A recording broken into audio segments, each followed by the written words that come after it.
ठीक है, तो हम लोग जो पढ़ रहे हैं वो क्या है आपके पास, वेक्टर्स। फिजिक्स में नहीं जाएंगे ज्यादा, बस थोड़ा सा इतना समझ लीजिए। देखो मैथ्स में वेक्टर का मतलब अलग है और फिजिक्स में वेक्टर का मतलब अलग होता है। वैसे वेक्टर क्या होता है भाई, एनी आइडिया? ऐसी क्वांटिटी जिसका मैग्नीट्यूड भी होता है और डायरेक्शन भी होता है, ये तो फिजिक्स की डेफिनेशन। ठीक है, any quantity which have magnitude and direction is called vector. Quantity दो तरीके की होती है, एक होता है वेक्टर, एक होता है स्केलर। स्केलर का मतलब होता है सिर्फ मैग्नीट्यूड वाला। देखो मैग्नीट्यूड से घबराइए नहीं, मैग्नीट्यूड का मतलब होता है उसका कुछ वैल्यू होगा। फॉर एग्जाम्पल जैसे मान लो मैं पूछूं कि हाँ भाई कंचन आपके मैथ्स में कितने मार्क्स आए, तो ये जो मार्क्स है ये बताएगी। जैसे मान लो 79 आए, 85 आए, जितने भी आए, तो ये जो 85 है ये मैग्नीट्यूड है, ये कुछ वैल्यू है। फॉर एग्जाम्पल जैसे मैं पूछूं हाँ भाई कंचन हाइट कितनी है, तो वो जो बताएगी वो मैग्नीट्यूड है। तो मैग्नीट्यूड का मतलब होता है वैल्यू। तो ऐसी चीज जिसकी वैल्यू भी हो और जिसको डायरेक्शन भी हो, वो कहलाता है वेक्टर। एग्जाम्पल जैसे मैं बोलूं हाँ भाई कंचन आपका घर यहां से कितनी दूर है, तो कंचन बोले भैया 1.5 किलोमीटर है, न्योक है। तो ये जो न्योक है ना, ये डायरेक्शन है। और 1.5 किलोमीटर तो है लेकिन कहाँ, जैसे मैं बोलूं हाँ भाई दिल्ली कहाँ है, 60 किलोमीटर है यहां से, कहाँ, इस बस स्टैंड की तरफ भैया, इस तरफ, हाँ इस तरफ, सॉरी इस तरफ, इस तरफ। तो ये जो आप इस तरफ बोल रहे हो या डायरेक्शन बता रहे हो ना, ईस्ट वेस्ट नॉर्थ साउथ जो भी बता रहे हो, ये डायरेक्शन। ठीक है, तो जो चीज ये दोनों कैरी करती है वो क्या कहलाती है, वेक्टर। और जो चीज सिर्फ मैग्नीट्यूड कैरी कर रही है, जैसे कंचन के मार्क्स, कंचन की हाइट, ठीक है, और भाई जैसे मान लो अक्ष पॉकेट में कितने रुपए हैं, तो ये इसका डायरेक्शन से क्या लेना देना, इसका डायरेक्शन से कोई लेना, तो ये क्वांटिटी कहलाती है स्केलर क्वांटिटी, जिसमें सिर्फ मैग्नीट्यूड हो। और जिसमें मैग्नीट्यूड मतलब वैल्यू के साथ साथ डायरेक्शन की बात भी हो, वो कहलाती है वेक्टर। ये फिजिक्स कहता है, ये क्या कहता है, फिजिक्स। नेक्स्ट हम जो बात करेंगे, हम तो मैथ्स के बारे में बात कर रहे हैं, और आपकी जो पहली एक्सरसाइज है वो न्यायिक वाहियात है, उसमें से कोई क्वेश्चन नहीं आना वेक्टर का। जो सेकंड एक्सरसाइज है वहां से कुछ मामला थोड़ा सा बनता है, जहां पे डायरेक्शन कोसाइन, डायरेक्शन रेशियो, इनकी बातें होनी शुरू हो जाएंगी। थोड़ा डिस्कस करते हैं मैथ्स क्या कहता है, वेक्टर क्या है। क्योंकि जो आपकी पहली एक्सरसाइज है ना वो इसी पे ही है कि भाई कौन सी क्वांटिटी वेक्टर है, कौन सी क्वांटिटी स्केलर है। तो उस पे से कभी क्वेश्चन आज तक मैंने तो देखा नहीं। ठीक है, तो बट क्योंकि इसमें पूछने के लिए बहुत बढ़िया बढ़िया क्वेश्चन। अब वेक्टर मैथ्स में क्या होता है, मैथ्स में वेक्टर का मतलब होता है डायरेक्टेड लाइन। डायरेक्टेड लाइन को कहते हैं वेक्टर। मतलब फॉर एग्जांपल जैसे मान लीजिए ये एक लाइन है आपके पास, ठीक है, अब ये इस तरफ भी है और इस तरफ भी है, दोनों तरफ है। ठीक है, बेसिकली डायरेक्टेड लाइन सेगमेंट भी कह सकते हैं आप उसको। ठीक है, डायरेक्टेड लाइन सेगमेंट, क्योंकि हम इस पर इसकी मैग्नीट्यूड की बात भी करेंगे आगे चल के। तो बेसिकली एक लाइन सेगमेंट जिसकी क्या हो, डायरेक्शन और हो, मतलब डायरेक्शन के बारे में बात हो, वो कहलाता है वेक्टर। तो it is a directed line segment is called a vector. जैसे मैं देखो, अब जैसे मान लीजिए ये आपके पास एक लाइन सेगमेंट हो, ठीक है। अब मुझे बताओ इसका इनिशियल पॉइंट फाइनल पॉइंट कौन सा है। मतलब ये तो चलो मैंने आपके सामने बनाया है, लेकिन वैसे मतलब अगर मान लो किसी बच्चे के सामने नहीं बनाया है तो क्या बताएगा वो कोई भी हो सकता है ना, ए से बी भी हो सकता है, वो बी से ए भी होता है, वो ए भी हो सकता है, सही है ना। तो मैं इसको अगर एक पर्टिकुलर डायरेक्शन दे दूं, अब तो अब ये जो है ये क्या है आपके पास, एक डायरेक्टेड लाइन सेगमेंट है। मतलब पहले तो ये एक लाइन सेगमेंट था बस पहले, लेकिन अब इसकी कोई पर्टिकुलर डायरेक्शन, तो ये किसका काम कर रहा है? वेक्टर का। अब ये वेक्टर, अब वेक्टर को दिखाते कैसे, थोड़ा सा सिंपलाइज करते हैं इसको। तो ए बी ऐसे लिखेंगे और इसके ऊपर ऐसे एरो बना देंगे, ठीक है। तो ये बन गया आपके पास ए बी वेक्टर। क्लियर है? जहां पर ए बी वेक्टर में आपको क्लियर कट पता चलता है कि कौन सा तो इनिशियल पॉइंट है और कौन सा फाइनल पॉइंट, ठीक है, टर्मिनल पॉइंट है, फाइनल पॉइंट है। तो इसको देखते ही पता चल रहा है आपको कि ए आपका क्या है, इनिशियल पॉइंट, और बी क्या है आपका, फाइनल पॉइंट। सही है? और आप इस ए बी वेक्टर को पलट के बी ए वेक्टर नहीं लिख सकते, ये गलत है। ए बी वेक्टर को बी ए वेक्टर नहीं लिखा जा सकता, क्योंकि ए बी वेक्टर अलग है और बी ए वेक्टर अलग है। अच्छा चलो ये तो ठीक है, लेकिन मुझे एक बात बताओ, ए बी वेक्टर का मैग्नीट्यूड और बी ए वेक्टर का मैग्नीट्यूड क्या सेम है या अलग अलग है? ये भी आंसर है वो सेम। क्योंकि वेक्टर में आपको दो चीजों पे ध्यान देना, एक तो आपको डायरेक्शन पे ध्यान देना और एक आपको मैग्नीट्यूड पे। डायरेक्शन भी अलग है तो भी आप ये नहीं कह सकते कि वेक्टर सेम। बात समझ में आ रही है? तो आपका ए बी वेक्टर अलग चीज है, बी ए वेक्टर अलग चीज। आया? ठीक है कंचन? तो यहां पर आपको इस चीज का थोड़ा सा ध्यान देना, ये ए बी वेक्टर है और ये क्या है आपके पास, बी ए वेक्टर। अच्छा जी, थोड़ा सा 11th क्लास में चलते हैं। 11th क्लास में हमने जो चीजें पढ़ी हुई हैं वो कुछ ऐसी है कि आपकी जब कभी भी कोई लाइन बनती है, मान लो मैंने यहाँ पे कोई लाइन बनाई है, ये वाली एक्सिस क्या कहलाती है, एक्स एक्सिस। ये वाली एक्सिस क्या कहलाती है, वाई एक्सिस। ठीक है? और ये एक्स एक्सिस और ये जो वाई एक्सिस है, ये ऑब्वियस सी बात है कि मतलब मुझे अगर ये लाइन बतानी है, इस लाइन की स्लोप के बारे में जब मैं बात करता हूँ, स्लोप क्या होता है भाई? स्लोप के बारे में मैंने थोड़ा हिसाब किताब बताया था आपको, स्लोप आइडिया, स्लोप होता क्या है वो बता दो बस। फॉर्मूले वॉर्मूले मत बताओ, स्लोप होता क्या है वो बताओ पहले, सिंपल शब्दों में बताओ स्लोप क्या होता है। ऐसा पॉइंट जिसपे नहीं, नहीं, स्लोप का मतलब होता है बेसिकली झुकाव।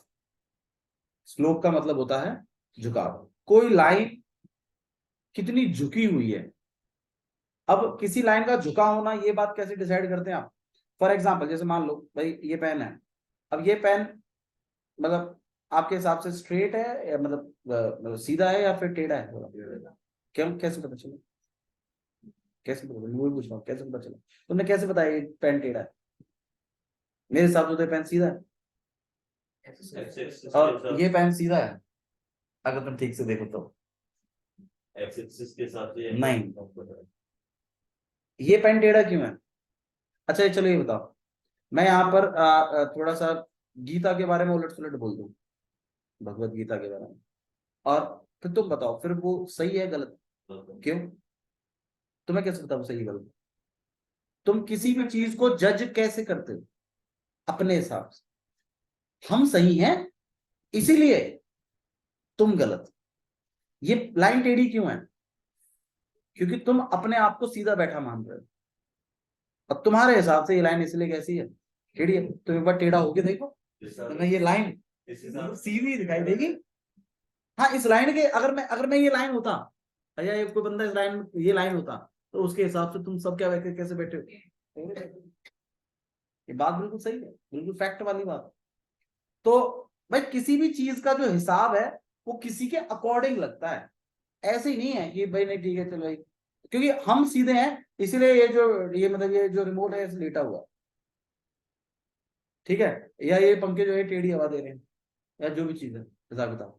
तो इसी तरीके से लाइन का भी है, मतलब किसी भी चीज का हिसाब जो है वो किसी चीज के अकॉर्डिंग लगता है, ठीक है। अब ये जो लाइन है ये झुकी हुई है, तो इसका आधार भी तो किसी चीज को मानोगे ना कि हमें इसके हिसाब से ये झुकी हुई है। तो हम किसको आधार मानते हैं हमेशा? X axis. कि कोई भी लाइन हो आपके पास, कोई भी, जैसे मान लीजिए ये एक्स एक्सिस है और ये वाई एक्सिस। मैं ये बातें क्यों बता रहा हूं? मैं ये बातें इसलिए बता रहा हूं क्योंकि अब हम 3D में बात करेंगे इस चीज को ले जाकर। मैं जब वेक्टर के बारे में बात करूंगा तो बहुत सारे टीचर बता नहीं पाते कि डायरेक्शन कोसाइन क्या होते हैं या डायरेक्शन रेशियोज क्या होते हैं, ठीक है, क्योंकि वो एंगल्स क्लियर नहीं कर पाते उसके बीच में, तो क्योंकि वो आधार ही नहीं बताते कि किसी भी चीज का आधार स्पेस में कैसे है। हाँ जी, cos alpha cos beta cos gamma जब हम निकालते हैं उस चीज में, हम बात करेंगे उस पर, चिंता मत करो, पहले आप पहले इस कंसेप्ट को समझो। तो आपने अपने रियल वर्ल्ड में देखा कोई भी चीज का आधार आप अपने हिसाब से लगाते हैं वास्तविक दुनिया में। हम सही हैं, हमारे हिसाब से बॉटल टेढ़ी है, हमारे हिसाब से बंदा गलत है, उसकी थॉट्स गलत है, या जो भी चीज। इसी तरीके से अगर हम 2D में बात करें, अभी फिलहाल मैं किसमें बात कर रहा हूँ, 2D में। 2D में आपने दो एक्सेस पढ़ी है, एक आपने कौन सी पढ़ी है, एक्स एक्सेस, एक आपने कौन सी एक्सेस पढ़ी है, वाई एक्सेस। चिंता मत करो, वेक्टर के क्वेश्चंस में आपको बता दूंगा, वेक्टर के क्वेश्चन इतनी कोई टोट नहीं है, बड़े आसान है, लेकिन ये नॉलेज बटोरना थोड़ा जरूरी है क्योंकि 3D में इसका काम आएगा। हाँ भाई, तो एक एक्स एक्सेस हो गई और एक क्या हो गई, वाई एक्सेस। अब जब कभी भी आप कोई लाइन बनाते हैं इस तरीके से, ये एक लाइन है आप, तो ये लाइन एक्स एक्सिस के मुकाबले कितनी झुकी हुई है उसको कहा जाता है स्लोप। अब भैया झुका हुआ तो चलो उसको तो स्लोप कहते हैं, लेकिन निकालते कैसे हैं उस झुके हुए को, तो इस तरीके से निकालते कि आप ये एंगल पता लगा लेते हो कि ये लाइन एक्स एक्सिस के साथ कितना एंगल क्रिएट करिए, और उस एंगल को आप नाम दे देते हो फिलहाल के लिए थीटा, कि ये मेरे हिसाब से ये थीटा एंगल बना रही है एक्स एक्सिस के साथ, और इसकी 10 की वैल्यू, इसकी 10 की वैल्यू मुझे झुकाव देगी, और उस झुकाव को आपने क्या नाम दिया है, स्लोप। तो अगर कोई पूछे स्लोप क्या है, तो आप ये भी कह सकते हो it is a value of tan theta, it is a value of tan theta, where theta is the angle, it is a angle, ये एक एंगल है किसके बीच का, it is a angle between, Jyoti बता भाई किसके बीच का एंगल है ये तू स्लोप स्लोप लगा रही है, स्लोप थोड़ी है, ये एंगल किसके बीच का है, लाइन और एक्स एक्सेस के बीच का। स्लोप कहां से आ गया, पहले थीटा क्लियर होगा कि थीटा क्या है, थीटा क्या है, थीटा क्या है, एक एंगल है किसके बीच का, लाइन और एक्स एक्सिस के बीच का। और ये तो आपका वो एंगल हुआ कि कितना एंगल बना रही है वो लाइन एक्स एक्सिस के साथ। अब अगर आपको वाकई में उस लाइन का झुकाव निकालना है, तो आप उसी एंगल की किसकी वैल्यू कैलकुलेट करके दे दीजिए मुझे, 10 की, और जैसे उसकी 10 थीटा की वैल्यू निकल के आएगी, वो जो वैल्यू होगी वो क्या देगी मुझे, वो मुझे झुकाव दे देगी उस लाइन का। अब झुकाव पॉजिटिव भी हो सकता है, झुकाव नेगेटिव भी होता है, झुकाव 0 भी होता है, झुकाव इन्फिनिटी भी होता है। अब ये बातों पे थोड़ा जिक्र होना चाहिए। मेरी बात सुनो, मैंने क्या बोला आप लोगों को, मैंने सबसे पहले आपको ये बताया कि दुनिया में हम किसी भी चीज का अंदाजा किसी चीज के रिस्पेक्ट में निकालते हैं हमेशा। आप इवन डेरिवेटिव भी कर रहे थे तो वो भी आप किसी के रिस्पेक्ट में कर रहे थे, derivative with respect to x. इसी तरीके से लाइन, फिर हमने बोला कि हम किसी भी बंदे के बारे में सही या गलत अपने विचारों से सोचते हैं कि हमारे विचार सही हैं इसलिए इसके विचार गलत है। अगर किसी के विचार हमारे विचारों के ऊपर ओवरलैप कर जाए तो हम फिर अपने आप को एडिट करते हैं, या भाई ये थोड़ा करेक्शन करो, ये थोड़ा गलत हो गया, ठीक है। अच्छा जी, नेक्स्ट चीज, इसी तरीके से मैथ्स में भी काम चलता है। मैथ्स में क्या है कि भाई आप किसी भी चीज का अंदाजा किसी और चीज के अंदाजे के हिसाब से लगाते हैं। अब इसी तरीके से फिर मैं लाइन लेके आया, मैंने बोला भाई कोई लाइन है, अब मैं लाइन अलग अलग तरीके से बनाने लग गया, ऐसे बनाया, ऐसे बनाया, ऐसे बनाया, कैसे बनाया। अब कोई मेरे से कहने लग गया ये लाइन तो थोड़ी सी झुकी हुई है। अब मैंने बोला तुझे कैसे पता ये लाइन झुकी हुई है, फिर उसने बोला एक काम करो यहाँ पे क्या बना लो, एक्स एक्सिस और वाई एक्सिस। अब एक्स एक्सिस के हिसाब से देख लो कितना एंगल बना रही है, और इस एंगल की क्या वैल्यू कैलकुलेट कर दीजिए, टेन थीटा। ये आपको क्या दे देगी, झुकाव। झुकाव को क्या बोलते हो। अब मैं आपसे पूछ रहा हूं क्या हर लाइन का अपना स्लोप होगा या नहीं होगा, हर लाइन का अपना स्लोप होगा कि नहीं होगा, बिल्कुल होगा, हर लाइन का अपना स्लोप होगा। अब स्लोप के ना कुछ केसेस हैं, वो स्लोप के केसेस आपको बिल्कुल रटे हुए होने चाहिए, क्योंकि आप 12वीं क्लास में, तो 11वीं 12वीं का सब रटा होना चाहिए बिल्कुल, ठीक है। अब जैसे मान लीजिए ये मैंने स्ट्रेट एंगल बना दिया, अगर मेरी लाइन बिल्कुल ये लगा लो ऐसे है सीधी, तो एक्स एक्सिस के साथ ये लाइन जो मैंने बनाई है कितना एंगल बना रही है, जीरो, जीरो। तो आप ही बता दीजिए 10 0 कितना होता है? क्या जानने को मिला? कि अगर कोई लाइन एक्स एक्सिस के पैरेलल होती है तो उसका उस लाइन का स्लोप 0 होता है। सही है। अच्छा जी, नेक्स्ट ये केसेस हैं, ठीक है, स्लोप्स के अपने अपने। अच्छा, अगर कोई लाइन एक्स एक्सिस के परपेंडिकुलर है तो आपके स्लोप के बारे में क्या ख्याल है? तो 10 90 कितना होता है भाई? इनफाइनाइट। तो स्लोप कितना होता है? अब ध्यान रखिएगा, अगर किसी लाइन का स्लोप अगर मैं इन्फिनिटी कह रहा हूं ना, तो समझ जाना कि वो लाइन एक्स एक्सिस के साथ कितना डिग्री क्रिएट कर रही है? 90। अगर मैं किसी लाइन का स्लोप अगर 0 कह रहा हूं तो इसका मतलब वो एक्स एक्सिस के साथ कितना एंगल क्रिएट कर रही है? 0 डिग्री। वो पैरेलल है एक्स एक्सिस के। तीसरा तीसरा केसेस और देखते हैं। किसके ऊपर? पैरेलल ही हो गया वो। ओवरलैपिंग को हम एक्स एक्स पैरेलल ही बोलेंगे, ठीक है। अच्छा जी, अब अगर मैं इस तरीके से बनाऊं तो ये बताइए, यहाँ जो थीटा है वो कैसा है? एक्यूट है, ऑब्ट्यूज है? क्योंकि 90 और 0 तो देख लिया मैंने। ये बताइए, एक्यूट है ना? तो एक्यूट है तो भाई 10 थीटा है। स्लोप के बारे में क्या ख्याल है? थीटा एक्यूट है, थीटा इज एक्यूट। अब थीटा अगर एक्यूट है तो आप मुझे बस ये बता दीजिए, ये वाला क्वाड्रेंट कौन सा था? ऑल। इधर क्या होता था? साइन। इधर 10 और इधर कॉस। अगर आपका थीटा लेस देन 90 है तो मतलब वो कौन से क्वाड्रेंट में है? 10 की वो 10 थीटा का जो वैल्यू आएगा वो कौन से क्वाड्रेंट में लाई कर रहा है? फर्स्ट क्वाड्रेंट में तो सारे। तो 10 भी कैसा होगा? तो आप मुझे बताइए इस केस में वैल्यू क्या होगी वो छोड़ो, तुम ये बताओ पॉजिटिव होगा कि नेगेटिव होगा? पॉजिटिव ही तो होगा, क्योंकि थीटा आपका कैसा है?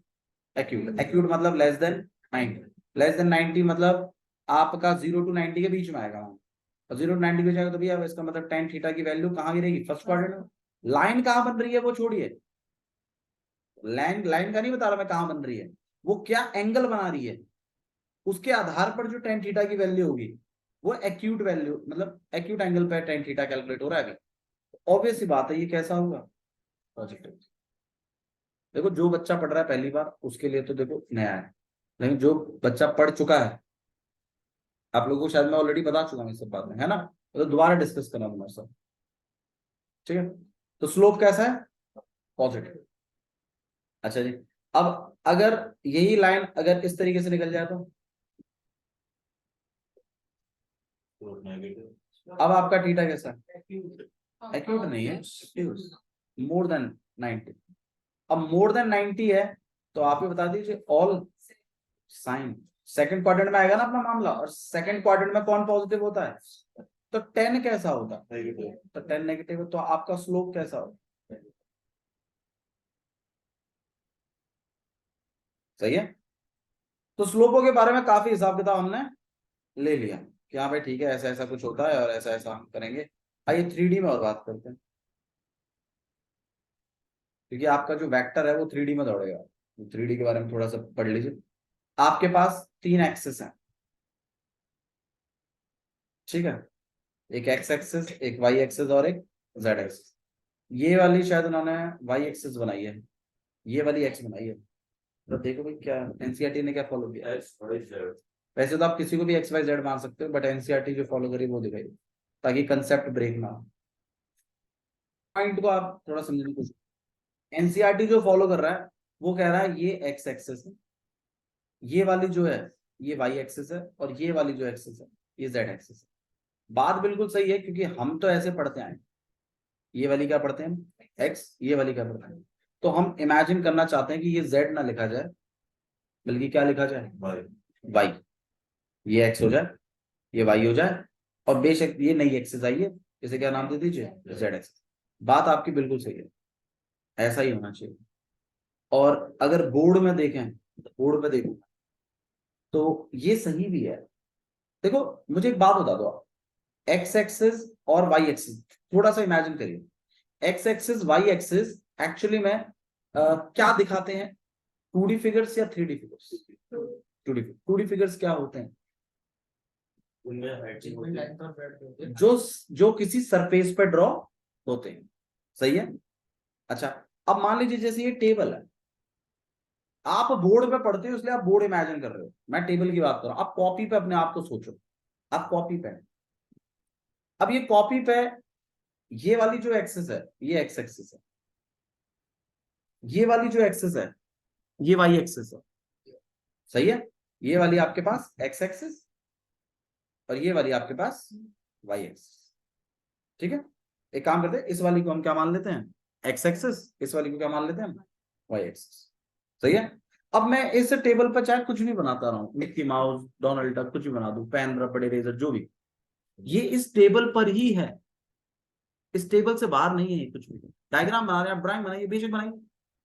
ये बोर्ड आपके सामने ऐसे रखा है, लेकिन आप इस बोर्ड को ऐसी की जगह ऐसे सोचो, और तुम बैठे हो इसके ऊपर और तुम ड्राइंग बनाए जा रहे हो, तो तुम सतह पर ही तो बना रहे हो। मैं देखो, हम जो भी काम करते हैं, आप बोर्ड को इमेजिन करिए, जैसे मान लो पीछे आपके पास व्हाइट बोर्ड लग रहा है, तो आप इसको थोड़ा सा अगर इमेजिन करें, तो आप तो एक्स एक्सिस और वाई एक्सिस बोर्ड पे खेल रहे हो। जैसे देखो, मैं आपको एक लाइव एग्जांपल दिखाता हूँ।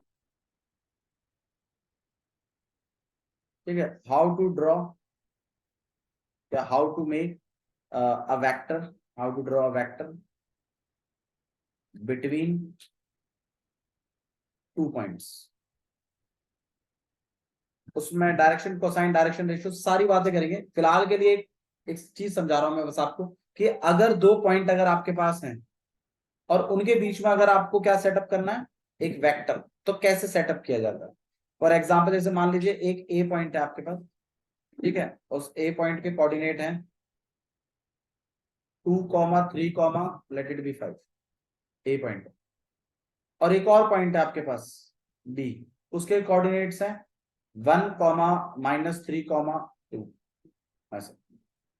और मुझे बोला गया कि इनके बीच में क्या सेटअप करके दो मुझे, वेक्टर, ए से बी वाला, ए से बी वाला। तो आप बड़ी आसानी से बना सकते हैं इस वेक्टर को, बहुत ही सिंपल है, डोंट वरी। फॉर्मूला कहता है x2 -x1 कर दीजिए, और ऊपर में आई कैप लगा दीजिए। ये आई कैप क्या है मैं बता दूंगा आपको, डोंट वरी। अभी फिलहाल के लिए आप उसको आई कैप मानो, आई कैप हम डिस्कस करेंगे क्या है। Plus y2 -y1 j cap, plus z2 -z1 k cap. तो अगर कभी भी अगर आपको 2 पॉइंटों के बीच में क्या सेटअप करना है, वेक्टर, आप इसमें इसको इस फॉर्मूले के तहत करोगे। भैया इसमें x1 y1 z1 ये क्या आएंगे, तो ये जो पहला पॉइंट है, जो इनिशियल पॉइंट है, उसके पॉइंटों को आप मानेंगे x1 y1 और z1, इनिशियल पॉइंट है। जो पीछे वाले पॉइंट है उनको मानेंगे आप x2 y2 और z2। और अगर इन दोनों के बीच में आपको वेक्टर सेटअप करना है तो उसका नाम बनेगा ए बी वेक्टर। वैल्यूज कुछ ऐसे अलॉट होंगे कि पहले x2 वाली लिखनी, पहले final point minus initial point. ठीक है, तो आप वैल्यू लिखोगे कुछ ऐसी 1 -2 आई कैप। ये आई कैप क्यों है, सारी चीजें डिस्कस होंगे, don't worry. Plus -3 J cap, नहीं है। और आपके पास के में आएगा आपके पास 2 -5 का के कैप। अभी हम कोई प्रोडक्ट नहीं निकाल रहे हैं, अभी हम जस्ट सिंपली वेक्टर बना रहे हैं। आप जिसकी बात कर रहे हो वो आपके पास स्केलर प्रोडक्ट, स्केलर नहीं, इसका डॉट प्रोडक्ट होता है, कभी क्रॉस प्रोडक्ट होता है। तो मैं तो अभी फिलहाल आपको क्या सिखा रहा हूं, अगर पूरे 3D में, क्योंकि हमने 3 एक्सेस पढ़ ली है, x axes, y axes, z axes. मैंने आपको ये भी बता दिया ये रिप्रेजेंट क्या करती है, एक्स और वाई तो बनाती है सतह। जैसे मान लीजिए अगर हम इस कमरे में बैठे हैं, जो कि ये एक्स एक्सिस है और ये वाई एक्सिस। अब आप ये बताओ, अगर एक्स और वाई एक्सिस को अगर मैं जोड़ दूं, तो ये एक सतह बना रही है जिसके ऊपर आप सबने पांव रखे होंगे। हाँ या ना, सही है ना, सही कह रहे हैं। अच्छा जी, वाई और जेड एक्सेस मिलकर कौन सी दीवार बना रही है, वाई और जेड मिलकर। भाई जेड ये, वाई ये, तो वाई और जेड मिलकर कौन सी दीवार बन रही है, एक्स और वाई मिलकर कौन सी दीवार बना रहे हैं?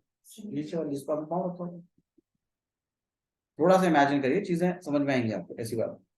अच्छा, तो फिर मैंने आपको बताया कि भाई पूरे स्पेस में आप कहीं पर भी 2 पॉइंट अगर लें और उनके बीच में क्या बनाने की कोशिश करें, वेक्टर, तो ऐसा पॉसिबल है।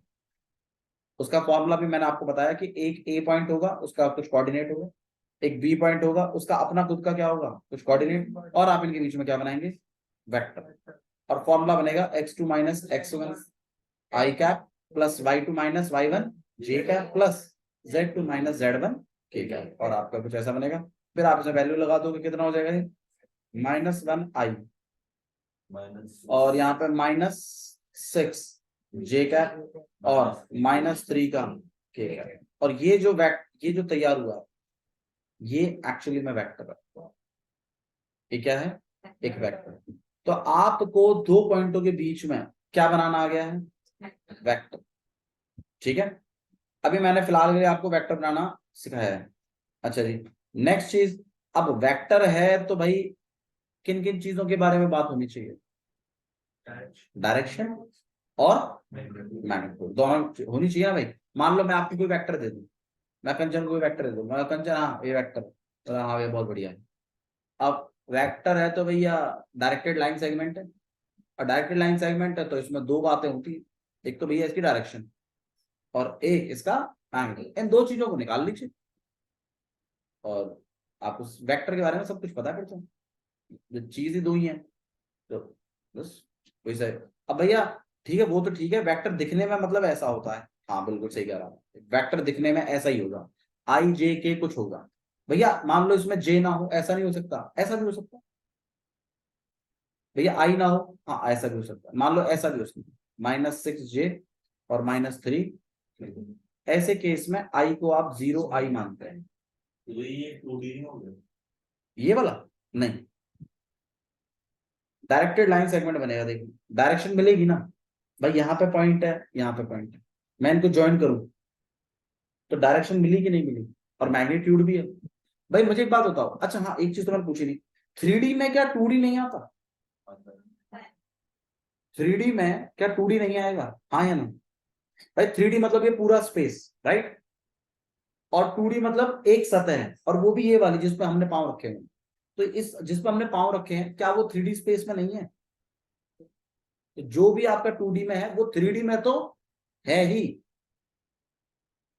3D में बहुत सारे 2Ds होते हैं, बहुत सारी सतह होती है, जैसे ये एक सतह है, ये एक सतह है, अपने अपने लेवल पे ये 3D है, अपने लेवल पे ये 2D है, अपने लेवल पे ये भी क्या है, 2D है, ये भी क्या है, 2D है, और ऐसी बहुत सारी टाइल्स रख दूं बीच में, तो वो सारी की सारी क्या है, 2D। बहुत सारी 2Dओ से मिलकर बनता है आपका 3D एक्चुअली।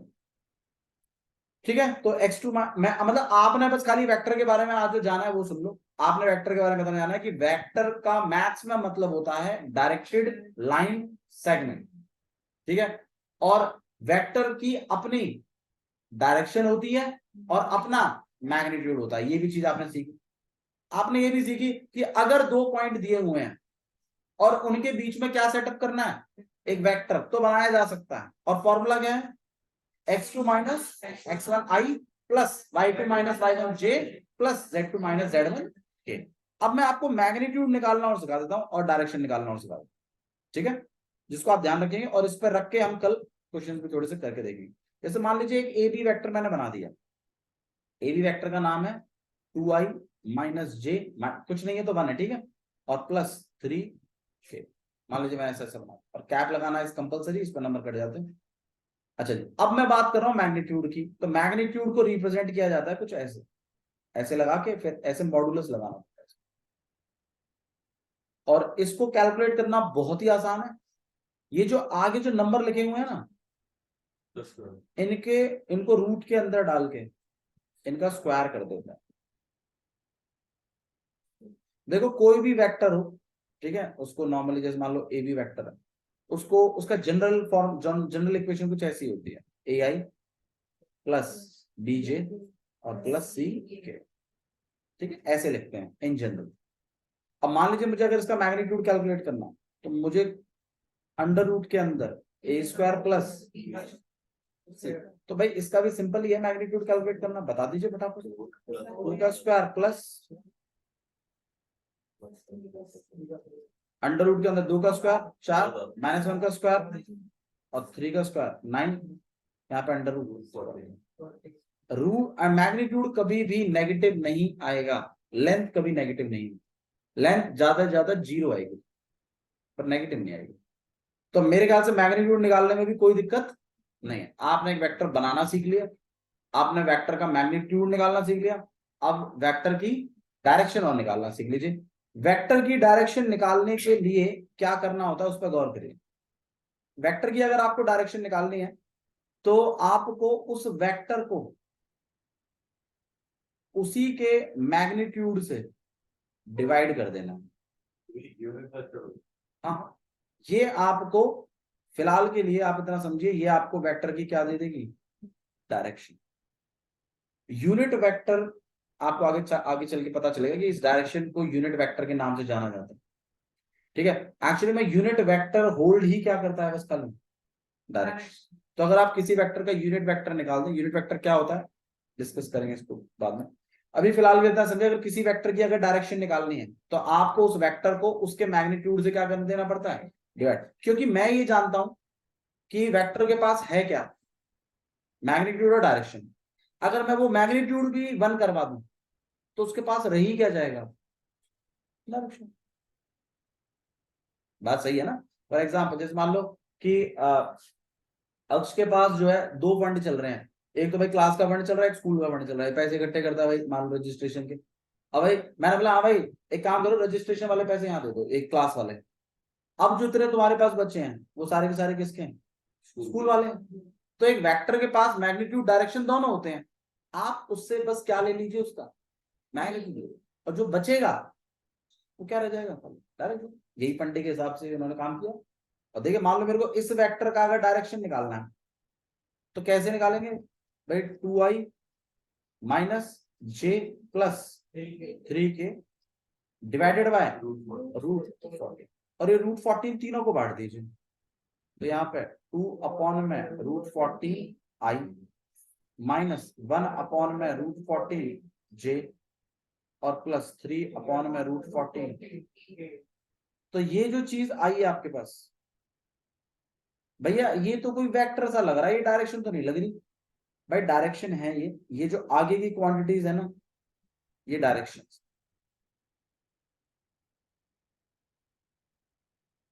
ये जो आई लिखा हुआ है ना, इसका कुछ मतलब है, अभी थोड़ी देर में इसको क्लियर करेंगे। ठीक है, अभी फिलहाल के लिए आप इतना ध्यान रखिए कि एक वेक्टर कैसे बनाया जाता है, वेक्टर क्या होता है, उसकी डायरेक्शन और उसका मैग्नीट्यूड। ठीक है, स्टार्टिंग की आप शायद मेरे ख्याल से कुछ क्वेश्चंस कर भी पाएंगे, है ना, कुछ क्वेश्चंस है जिनमें 2 पॉइंट दिए हुए हैं, वेक्टर्स बनाने के लिए बोला गया। ठीक है, ट्राई करिएगा आप लोग। ठीक है, चलो।